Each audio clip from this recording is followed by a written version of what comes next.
हरिपाठ म्हणजे काय? संत ज्ञानेश्वर महाराजांचा हरिपाठ. जय जय रामकृष्ण हरी, जय ज्ञानेश्वर माऊली. वैष्णव हो, भक्ती, नामस्मरण आणि विठ्ठल प्रेमाच्या या दिव्य प्रवासात तुमचं मनापासून स्वागत आहे.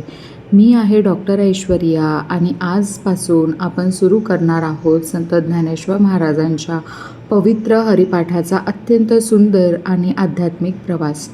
मित्रांनो, महाराष्ट्रातील लाखो घरांमध्ये पहाटेचा दिवस सुरू होतो तो हरिमुखे म्हणा हरिमुखे म्हणा या दिव्य नामगजराने. वारीमध्ये चालणारे वारकरी, टाळ मृदुंगाचा नाद, चंद्रभागेच्या किनारा आणि विठ्ठलनामात हरवलेले भक्त, या सर्वामध्ये एक गोष्ट कायम ऐकू येते, हरिपाठ. पण अनेकांच्या मनात एक प्रश्न असतो, हरिपाठ म्हणजे नेमकं काय? आजच्या या पहिल्या भागात आपण जाणून घेणार आहोत हरिपाठाचा ऐतिहासिक, त्याचं महत्त्व, संत ज्ञानेश्वर महाराजांनी तो का लिहिला आणि आजच्या जीवनात हरिपाठाची गरज का आहे. हरिपाठ म्हणजे मित्रांनो, हरिपाठ म्हणजे संत ज्ञानेश्वर महाराजांनी रचलेले 28 पवित्र अभंगाचा संग्रह.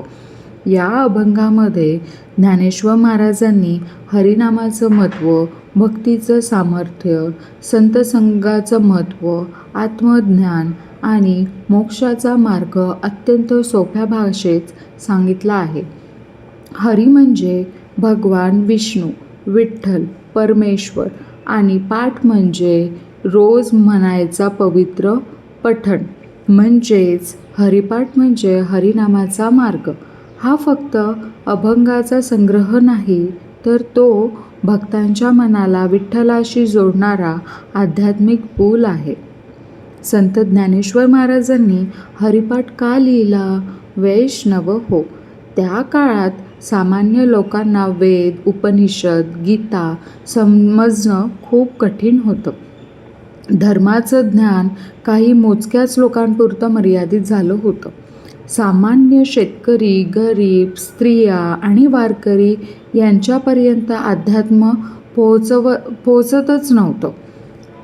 संत ज्ञानेश्वर महाराजांनी ही वेदना जाणवत होती. त्यांना वाटलं, देवाचं नाव घेण्यासाठी कोणतीही अडचण नसावी, भक्ती सर्वांसाठी खुली असावी आणि म्हणून त्यांनी अत्यंत सोप्या मराठी भाषेत हरिपाठ रचला, जेणेकरून सामान्य माणूसही विठ्ठल भक्ती अनुभवू शकेल. हरिनामाचा सामर्थ्य. मित्रांनो, हरिपाठाचा मुख्य संदेश आहे नामस्मरण. ज्ञानेश्वर महाराज सांगतात, फक्त देवाचं नाव घेतलं तरी मन शुद्ध होतं. हरिनामाने पाप नष्ट होतात आणि मनाला शांतता मिळते. मित्रांनो, आज विज्ञानही सांगतं की सकारात्मक शब्द, मंत्र आणि ज्ञान यामुळे मन शांत होतं.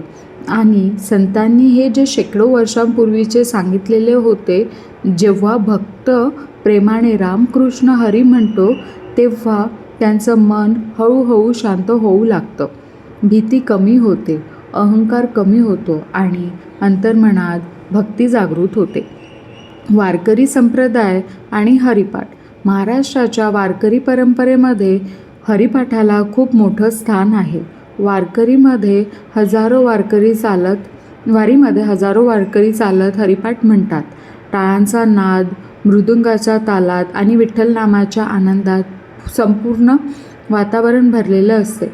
मित्रांनो, हरिपाठ फक्त वाचायचा नसतो, तो अनुभवायचा असतो. त्यातील प्रत्येक ओवी मनाला स्पर्श करते, प्रत्येक शब्द भक्ताला विठ्ठलाजवळ घेऊन जातो. हरिपाठातील मुख्य संदेश म्हणजे हरिपाठ आपल्याला शिकवतं, अहंकार सोडा, संत संगत करा, देवाचं नाम घ्या, प्रेमाने जगा आणि प्रत्येकामध्ये परमेश्वर पहा.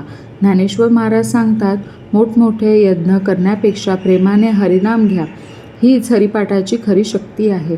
आजच्या जीवनातील हरिपाठ का आवश्यक आहे? मित्रांनो, आजच्या जीवन खूप वेगवान झालेले आहे. ताण, चिंता, नैराश्य, स्पर्धा या सगळ्यामुळे मन अस्थिर झालेलं आहे. अशा वेळी हरिपाठ आपल्याला शिकवतो, शांत राहा, देवावर विश्वास ठेवा, मनाला नामस्मरणात जोडा जेव्हा माणूस रोज काही मिनटं हरिनाम घेतो तेव्हा त्यांच्या मनामध्ये सकारात्मक ऊर्जा निर्माण होते. म्हणूनच आजही लाखो लोक सकाळची सुरुवात हरिपाठाने करतात. हरिपाठ म्हणजे अनुभव. वैष्णव हो, हरिपाठ फक्त शब्द नाही, तो अनुभव आहे. तो विठ्ठलाशी संवाद आहे. तो भक्तीचं संगीत आहे. तो अंतर्मनाला मिळालेली शांतता आहे. ज्ञानेश्वर महाराजांनी हरिपाठामध्ये एवढं प्रेम ओतलं आहे की आजही त्यातील प्रत्येक अभंग ऐकताना डोळ्यात पाणी येतं. वैष्णव हो, हरिपाठ म्हणजे भक्तांच्या ओठावरील विठ्ठल नाम, आत्म्याचा अंतर्मनातील शांतता आहे. आजचा पहिला भाग आपण इथेच थांबवूया. पुढच्या भागात आपण जाणून घेणार आहोत हरिनामाचं महत्त्व. तोपर्यंत रामकृष्ण हरी, ज्ञानोबा माऊलींचं स्मरण करा आणि अंतर्मनाला भक्तीचा दिवा सतत प्रज्वलित ठेवा. जय हरी विठ्ठल, जय हरी विठ्ठल, जय ज्ञानेश्वर माऊली.